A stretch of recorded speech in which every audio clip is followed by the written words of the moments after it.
Okay, fantastic. One more time for Mr. Sean Work. Who here knows what the DISC assessment is? Who here does not know? If that sounded like Spanish to you, check it out. The DISC profile is important, especially for hiring. Myers-Briggs is better, in my opinion, for understanding yourself. Understand your instrument. Honor your design. He talked about knowing the ways in which you lack. Know the ways in which you lack so that you could hire to accommodate your deficiencies. Become proficient in the ways that you're deficient. Don't overcompensate for them. In the Marine Corps, and I write about this in my book, The Machine Gunner's Guide to Real Estate Accuracy by Volume, not everybody knows how to swim. But you just have to float in water long enough till somebody can come along and save you. You don't have to be great in every way. I have Asperger's. I'm on the autism spectrum. My executive function is very low. I am not organized. So I have to hire people who are organized. And they help me get paid.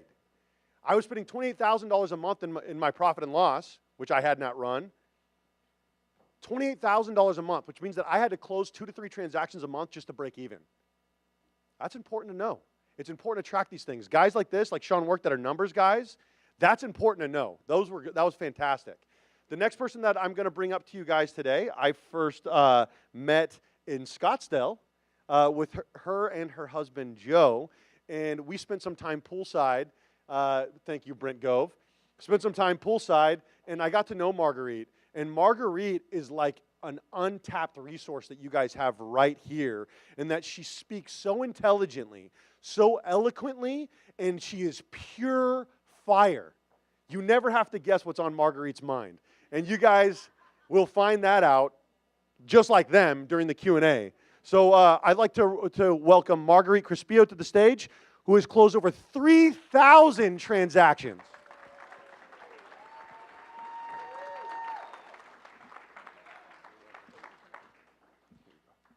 All right, how's everybody doing?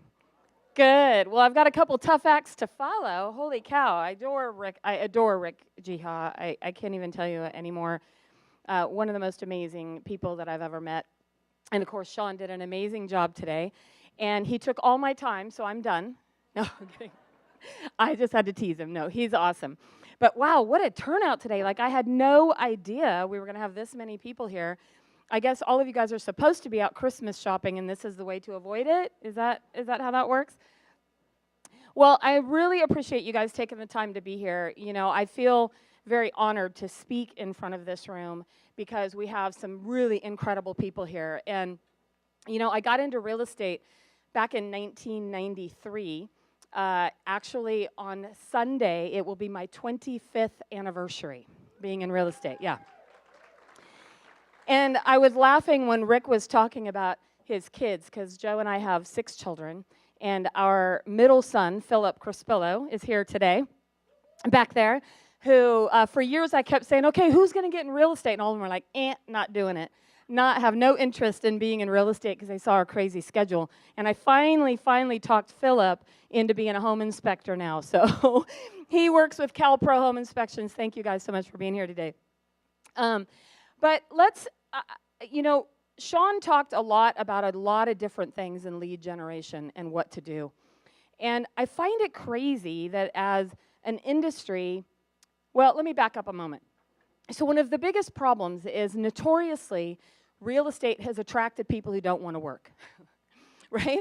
Would you agree? Like for many of us, the reason we got into real estate is because we bought or sold a home. We saw the agent put a sign in the yard and said, well, they didn't do anything. And look at that commission they got. And we thought, well, we can get in here, we can work part-time, we can sell a few houses a year, make some extra money, and we won't really have to work because it's not that hard. We just put a sign in the yard and sell real estate, right? Like, did any of you honestly, if you're really telling the truth, is that how you got into real estate? Right? So it's very different. I know for me, I got into real estate because my husband was in the mortgage business, and interest rates had dropped to an all-time low of 8%. Anybody remember those days? And we thought they were never going to get any lower, right? And so I decided I was going to do loans for about a year and do refis. And so I started doing loans, and interest rates rose, and I hated doing loans. So God bless all you lenders here in the office. In this room. How many lenders do we have here? Awesome. Thank you guys, because your job sucks. I mean, I'm going to be honest. Like, with all due respect, I don't want to do your job.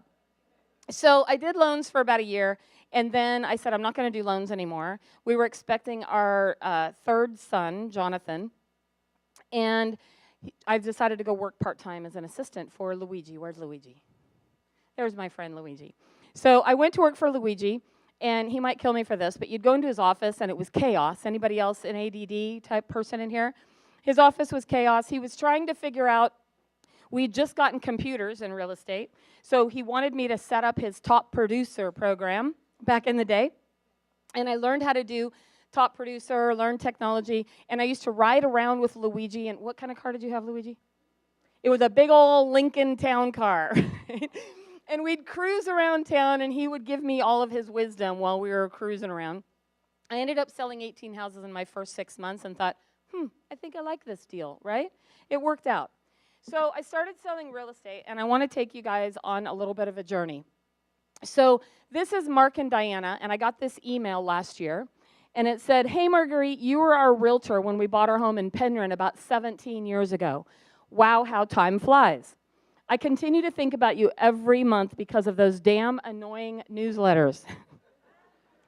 Don't stop sending them. I read every one. Well, life is what it is, and it's time to sell my mom's house. Are you interested? I think I'm interested. I think I'm all right. It ended up that the house was in Loomis. It was listed, we listed it for $960,000. We did a neighbors meet and greet and open houses that weekend and double-ended it. To the tune of $60,000 in commissions. I was wrong, it was $980,000. $60,000 in commissions from a newsletter that I'd been sending out for 17 years. Anyone want to do the math? What was the return on investment? I don't know, $1 a month for 17 years. I suck at math, but I think that return on investment was pretty good. What do you think, right? So here's the reality, you guys, is you don't necessarily need more leads. Like, we're all caught up in this thing that we need massive amounts of leads. We want hundreds and hundreds of leads. We're mad at our brokers because they're not providing leads. We're upset because somebody was supposed to help us do this and do that and do that. The reality is, if I dropped into your office today and dropped 100 leads on your desk, most of you would burn through all of them and do nothing with them. Any of you have leads that you haven't called? Any of you have a lot of leads you haven't called? Right? And, you know, it's so funny when I hear agents complain, they go, oh, agents don't return their calls. And how many of you have any of you tried to call yourself and you didn't even answer your phone? Like, we're also critical and judgmental, right? The reality is we don't need more leads. What we need to do is take care of the people that are right in front of us. And we're not even doing that. How many of you does this picture look familiar? I'm trying to add more friends. And you got all these people waiting behind you who want to be your friends, and you're not paying attention to them. You know, Rick talked a lot this morning about really being present and being in the moment. And a big part of what we do is important to be present. I can't tell you how many times I've seen people who have had people around them raise their hand that want to buy or sell, and they're like, oh, wait, I got to go check out my internet leads. Hold on, I got a Zillow call. Just a minute, I'm figuring out my Facebook page, and I'm trying to get my website set up. Instead of taking care of the people that are right in front of you. Just for the record, websites are dead. For the most part. People don't go to websites anymore. Hardly any at all. If anything, they go to landing pages or things like that, or they're reaching out on Facebook. They're reaching out in social media. They're looking for the people that are right in front of them. More people are interested in a referral than getting a call from somebody who logged into Zillow. That's who they want to get information from. So are you spending more time looking at FaceTime instead of looking at the faces in front of you? That's the real problem, is it not? So why do you think we do that? What is that about? Is it easier to reach out to cold, disconnected people? Or are we all sitting around in the office waiting for the phone to ring? Well, you guys, I don't know about you, but I've been, as I mentioned, 25 years in real estate. I've been through every kind of market you can imagine. I've been through great markets like we've recently had. I've been through not so great markets. I've been through bad markets and really, really, really sucky markets. I've been through all of them. And the one thing that does not change and that is consistent is we are in a relationship business. People want your help. They want your input. You know, it's funny because I hear people talking about how all this technology, we're all so fascinated by technology and how it's going to take over the real estate industry. And I'm going to disagree. I don't care what kind of technology you got. I don't think it's going to take over. Because ironically, we're in a world that is so connected, but we're really craving a connection. If you think companies, I don't want to throw any names out there, but let's say Zillow or Redfin or some of these technology companies that are claiming they're going to eliminate the real estate agent, how many of you have gotten that panicked call from a seller on a Friday night that the plumbing broke and they don't know what to do? How many of you got that panicked call late on a Saturday from a buyer who's freaked out about the home inspection and is not sure that they should buy that house? How many of you have had somebody see the interest rate on there and they're confused by how it works and they're sure that they can get a quarter of a point better if they just go online? And how many of you, as human beings, talk them through it? Right? That's the part that they cannot digitize. That's the part that technology cannot take over. It's those eyeballs in the situation. It's that heart-to-heart conversation to help people resolve problems and deal with solutions. How many of you have had that situation where you're having a problem with your computer, so you call up the 800 number and it says, for more faster service, please log on to our website. You're like, if I could get on your website, I wouldn't be on the phone. I just want to talk to a human. How many of you have gotten into the endless voicemail circle and you're just pressing 0 saying, please get me a human voice I can talk to? Anyone have that happen? So does that make you believe that technology is probably not going to take over our business?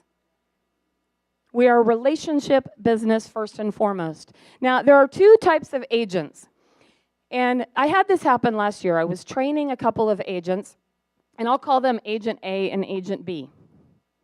And Agent A came to me and said, hey, I need to, actually, I'll back it up. We're going to call Agent B. He said, I want to make sure I know every single thing there is about real estate. I want to know how to write a contract. I want to know exactly what to say. I want to know every possible problem that could ever go wrong. I want to know every situation before I ever go sell real estate.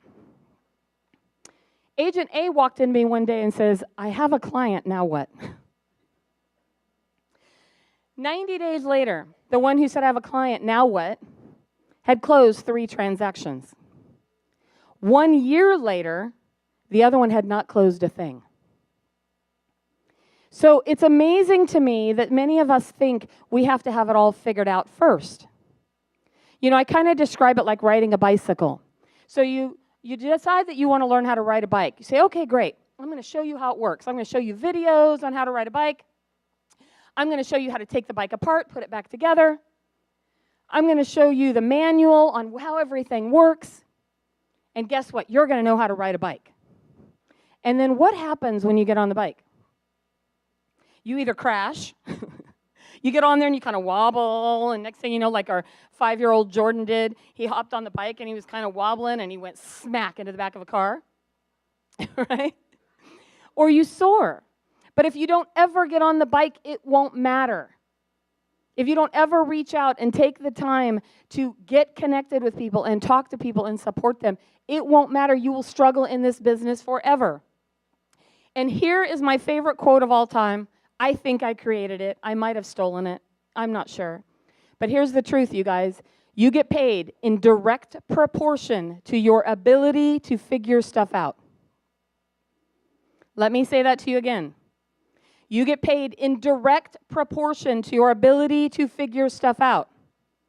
So if you are sitting around waiting for someone to show you what to do and how to do it, you're sitting around waiting for someone to drop leads and clients on your desk. You're sitting around thinking, oh, the market's going to change, or no, we're okay. If you're not paying attention to what is going on in the current market, guess what? You're probably going to be out of business. For any of us who've been around a long time, we've had to figure out a lot of different markets. Have we not, Mr. Cersei? 40 years in the business. Just received the Emeritus Award for being 40 years in the real estate business. Give him a hand. But you get paid in direct proportion to your ability to figure stuff out. So what are you doing on a daily basis, like Sean talked about earlier, to figure out what to do? Or are you waiting for somebody to give you direction on how to do it? Well, let me tell you about Linda Buckmaster. Many of you have probably heard about her. She's a little bit famous in my circle now. That's me on the right after getting thrown in the pool.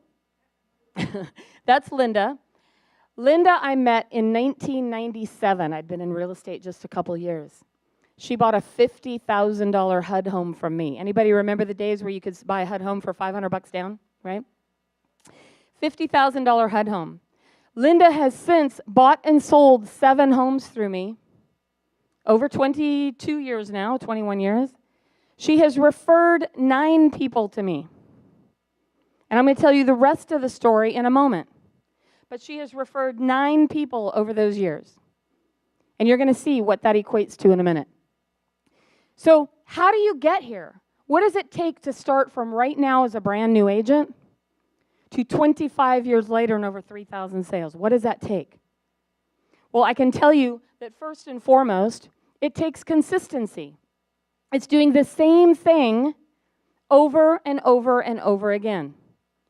And when you're looking at your business plan, what Sean will tell you from what he did is that there are 3 key areas of marketing.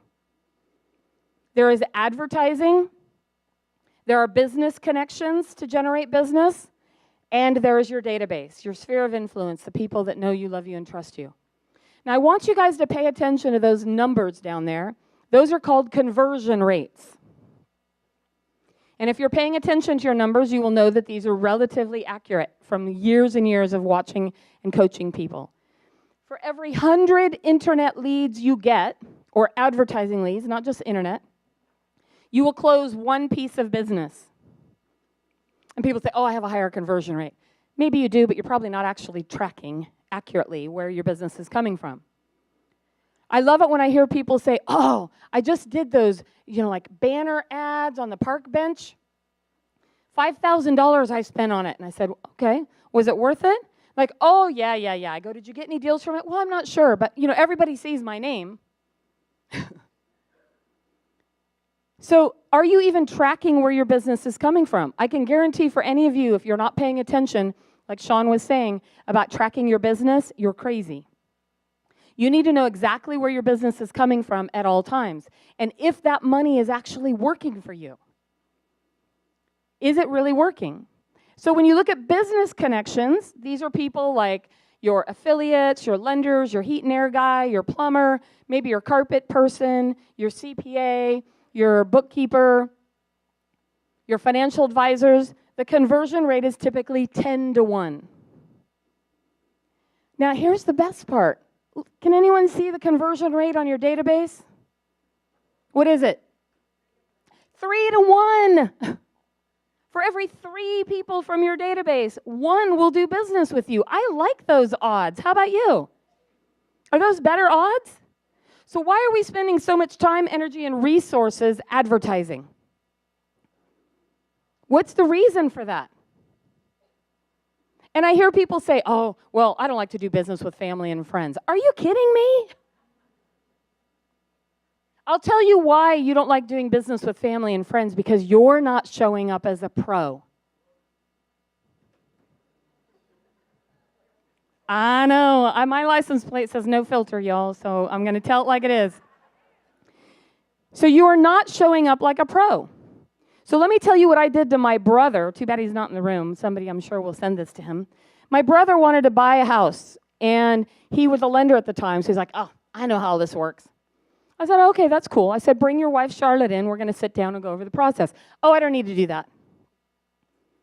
So men, we love you, but how good are you at communicating to your spouses when we give you information?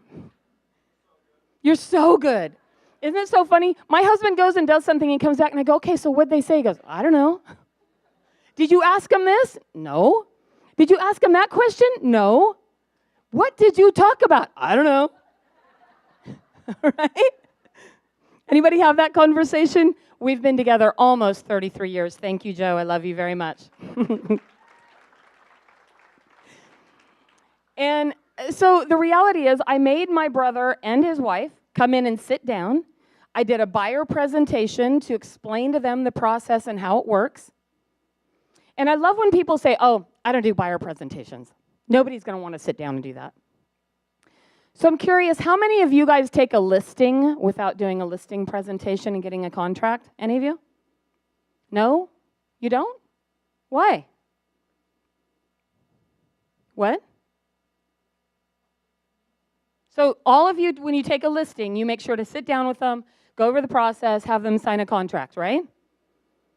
Do you know why you do that and you don't do it for the buyers? Because somebody told you to. That's the only reason. Your broker said, don't walk into this office without a listing agreement. And you said, okay. You don't do that with buyers.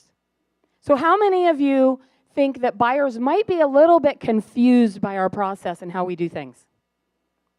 Just a tad? Do you think all buyers know how we even get paid? They don't even know. Do buyers, people go, oh, well, but they go on the internet. I've had people who get a lead in front of them and they say, hey, go to my website and search for this. You're like, are you crazy? So the reality is are you taking the time to sit down and educate your clients, help them understand? Are you doing it with your family and friends? They're the most important people in your life, are they not? Do they not deserve the very best of you? The most professional person ever who sits down and helps them understand the process? Do they not deserve that? So if you are making your plan for next year, I hope that you are all doing a buyer presentation. If you don't have one, email me. I will send you mine. No charge, no obligation. Feel free. I'll be happy to share it with you. Okay? And so the truth is, for many of us, we have become firefighters instead of fire prevention specialists. We are out there just putting out fires. Our day consists of, oh, they got a question. Dang it, I got to answer that. Oh, here's a problem. I got to deal with that. We're these firefighters constantly putting business out and fires out, and we're not being proactive or explaining how things work. Because you guys, here's how trust works. If I explain something to you up front and it happens, you go, oh yeah, Marguerite warned me about that. If I don't explain something and something comes up, what starts to go through your mind? What else didn't you tell me? Why didn't you tell me that? Aren't you the pro? Why do you think that doctors tell you all the things that could go wrong before you go into surgery?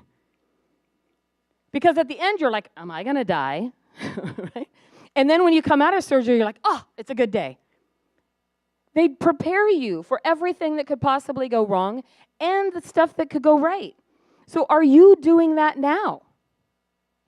Are you helping your people understand the process? You guys, that's where the value is. People don't need us anymore to show them homes. The old days of riding around in Luigi's Lincoln Continental and showing people property, I think he still has that car. Do you still have that car, Luigi?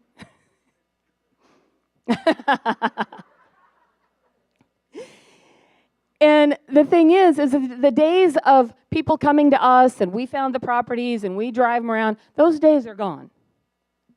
Where is our value now? Our value now is up here. It's in our knowledge, our education. It's of guiding them through the process. It's helping them connect and understand what's going to happen. Our real estate transactions are more complicated than they ever were. To date myself again, when I worked with Luigi, our contracts were 4 pages long. We did no inspections back then. I think the 4th page was a blank page so you could write in all the terms of the contract, right? It was 4 pages thick. It was the old NCR paper. We had to have original signatures. We had to drive them around, deliver them to our lender. Like, you guys have it made. And I can't believe you complain. And here's the irony. When you get down to the closing table, and if you guys are not attending your signings right now, you better not tell me that because I will be all over you. The most important time in a transaction is at the closing table. People are spending more money than they've ever spent in their life, for most people.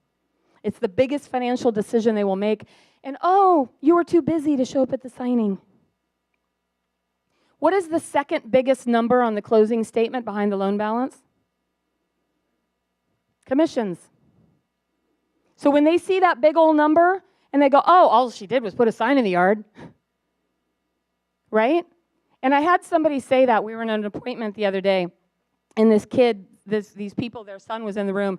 He goes, man, I should get in real estate. You guys have it easy. And you know what my response was? Masters make things look easy. How many of you think you can golf? But doesn't Tiger Woods make it look pretty easy? Like, that guy's a pro. He's a master. How many years of practice did he put in? How much time and energy did he put in to master his craft? And so my question to you is, how much time and energy are you guys putting in to master your craft? The fact that you're here today puts you in the top 0.0001% of the real estate industry. That you're taking time to be here and listen to speakers and learn about how you can improve your business puts you in that top percentage. Most agents don't bother. So how proactive are you being to your business? Now I'm going to run out of time too, so I'm taking over. Who's next? Tom's time. No, I'm not kidding. Here's the reality. The fortune is in the follow-up. Both of them addressed it earlier, that how many people had gone on a listing appointment and wondered who sold them the house before and why they weren't there. If you guys do not have a database, it's the most valuable thing you own, and you're crazy not to have one. And if I hear one person say, which CRM do I use, I'm going to pull out my whip. It doesn't matter which one you use. Just use one. Put your information somewhere, right? So here's the problem. We're all trying to complicate things instead of keeping it simple. This industry is not that difficult. I am not any smarter than any of you here in the room. The only difference is I actually acted on things and did the work. When people talk about closing 3,000 deals, it sounds really glamorous. What they don't talk about is the 20,000 homes I probably showed, is the countless transactions I lost, the amount of times I failed and lost everything, the amount of times I was up until 2 a.m. trying to figure out how to do things, the amount of times that during the worst market in history, I was doing BPOs till my eyes bled. And people said, well, I'm not going to do that for $50. I was like, girl, that's milk money for my kids. You can ask my son Philip how much time and energy we put into BPOs, driving all day long, taking pictures, inspecting properties, inputting at all hours of the night. Because I had to do what I had to do when the market shifted. You guys have a choice right now. We're going to lose probably a third of our industry over the next few years. Will it be you? Or will you adjust and adapt? So here's a few simple things that I've done. I send a little letter of the heart, a little story about me and my life. It's not complicated. It's not a bunch of statistics. It's not a 14-page newsletter. I've tried that and failed. It's not a bunch of stuff about real estate, because these people know that I'm in real estate. I've worked with them and stayed connected to them my whole career. It's a little letter about me and my life. As I mentioned, we have 6 kids. I got stories for days. Not all of them like the stories that are in my newsletters. However, I send this out every single month. These are the Heinemans. I met these people in 2002. She had a little baby bump up there. She was pregnant with her first child. All those years later, 12 years, they finally showed up at one of my client events with 4 children. Said, hey, Marguerite, that 3-bedroom, 1-bath is not cutting it anymore. It's time for us to move up. $22,000 in commissions. How about that? Have you been holding client events? People get all whacked out about it. Oh, I don't know what to do. I don't know where to go. I don't know how to handle it. There's lots of different events you can do. In fact, this is Ernestine Wilson. She saw me say this at an event. She left that day, went through her little bag of gift cards. Any of you guys have that? Bags that you've received gift cards? Found one that a lender had given her for $200 to Ruth Chris. She called up 4 of her girlfriends and said, hey, do you guys want to go to happy hour on Friday? Those 4 showed up to happy hour. Actually, it was 6 people. 4 of them referred her people over $40,000 in commissions. How many of you are not doing that right now? Or she could have spent $200 on a Zillow ad, which would be more effective, right? How many of you are creating wow moments? How many of you are making the real estate experience extraordinary? It's not that hard to be average in this business. It's not even any harder to be a little bit better than average and make it an extraordinary experience for people. So are you doing that now? What are little things where you could communicate, stay in contact, reach out to them, get to know what's important to them? How many of you are paying attention to those little tiny details? Some pretty powerful stuff, right? Here's the truth. You could either go out and get on this vicious cycle and be constantly trying to get new business, or you could do an extraordinary job of taking care of the people right in front of you and get all the business that you want and need. It's there and available for you. So what does actually building a lifetime business look like? And if you do it right, you will reap the rewards. So let's talk about Linda Buckmaster.